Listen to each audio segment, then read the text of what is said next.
నా వారు అనుకున్న వారందరూ దూరాన నిలిచిన సమయములో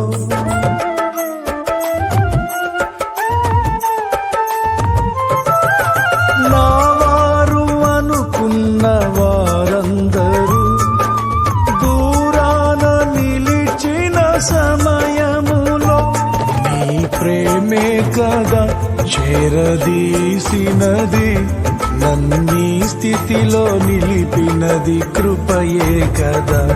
నీ ప్రేమే కదా చేరదీసినది, నన్నీ స్థితిలో నిలిపినది కృపయే కదా. ప్రతి ఉదయముని కృప పొంది దినమంతయుని ముఖ కాంతిలో వర్ధిల్లెదను, నిన్నే స్తుతించుచు సాగిపోయేదను, నిన్నే పాడుచు.